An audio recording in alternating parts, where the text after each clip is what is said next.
Guys, welcome back to Relaxed Running. Tyson Popplestone here. Now, today I want to take you through a 12-week running program for pre-season for you soccer players out there. Now, to clarify, I don't care if you're a man, a woman, fit, unfit, what position you play, what level you play. This program is specifically structured and can be adapted to suit you and your specific need. Now, absolutely everything that I take you through here can be accessed in more detail and with my personal guidance on a coaching thread that we can have over a 12-month period, both pre-season and mid-season. So if you want to check out more, make sure you jump over to relaxedrunning.com/soccer and you'll get access to all of these programs for a 12-month period. So if that's something you could do with some help, whether it's for you or your team, hang around. We'll go through that in just a moment.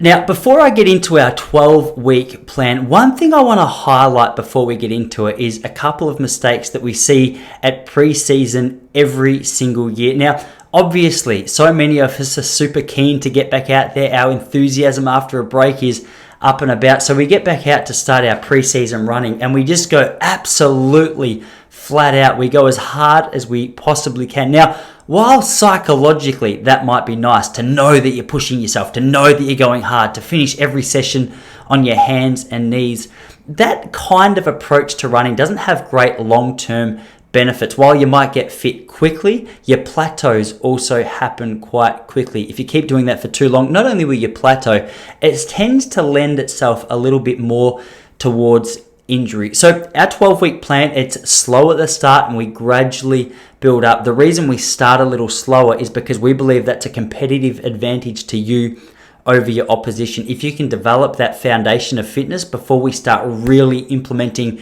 the faster, harder running later in the preseason plan, that's going to be of incredible value to you. So be incredibly patient at the start, regardless of how easy you might feel it is. I can guarantee that in just a couple of weeks, you're not going to be saying it's quite so easy anymore. So be patient at the start. Things are about to ramp up, I can promise you. Now, one of the most important things we've got to understand in a game like soccer is we don't only need a nice aerobic foundation, we need speed, endurance, and we need the ability to sprint when we're tired. So we combine all of those factors together.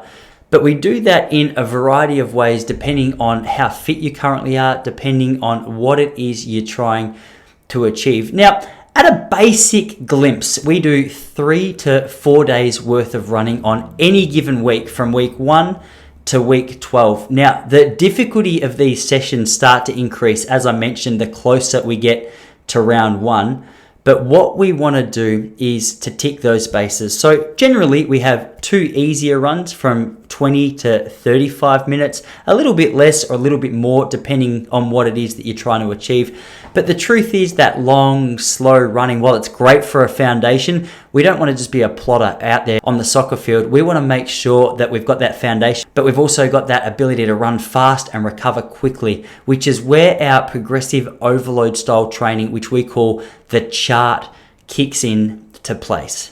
Now, the chart will take up the whole 12 weeks, and while it sounds a little bit fiddly to get started, it's actually very simple once you implement it. Now, the truth is, each and every year we change how far the chart is, we change the specific details around training sessions. We want to make sure that you and your team are fresh, enjoying the actual running, and it's not just a repeat of last year. So, for an example, a chart for a soccer player would be around 100 meters. Now, let me explain how this works. On night 1 of chart, you'll do a 100 meter sprint as fast as you possibly can and make sure that someone's timing it there for you. Say you run, just for the sake of example, 13 seconds. 13 seconds is the foundation time that you work on. But then from there, you add on 7 seconds to that time. So you're now at 20 seconds. And we're going to do a 45-second recovery just to get us started. So you'll be doing 8 to start with, 8 by 100 meters at 20 seconds with a 45-second recovery. That's night 1. Then night 2, we work up to 9. And then we go to 10, 11, 12, up to 13 or 14 reps. The first stage should be relatively easy. You'll get through it going, are you sure this is really doing anything? This is a warm up to the rest of the season. It's very easy in comparison to how hard it's about to get. Then we start round 2. So we take another 2 to 3 seconds off our time. We go to 17 to 18 seconds per 100 meters. So we'll start at 8 by 100 meters at about 17 to 18 seconds, but our recovery is now down to 30 to 35 seconds. We go through the same process over a couple of weeks, increasing the distance. The beauty here is our body starts to have to fight for that oxygen a bit more. It resembles that soccer fitness a little more closely, where you've got to move, then you've got to recover. You've got to move, and you've got to recover. But then stage 3 kicks in. Now, with stage 3, you take your 100 meter time down to about 15 seconds, and our recovery comes down to about 20 to 25 seconds, and we go through that same process again. It's a very difficult stage 3. Beautiful resemblance to the soccer fitness, that faster running, that short recovery. But what we have to understand is that speed endurance that it develops helps our speed in the latter stages of a match. It doesn't matter how fast you are when you're completely fresh. That only serves you well for the first little bit of a match. We need to focus on being able to sprint our opposition even in the latter stages. Now, I'm a perfect example. I was never the absolute fastest in my team, but towards the end of the match, people would say to me, "Tyson, you're quick. Like, how did you get that leg speed?" It was all speed endurance.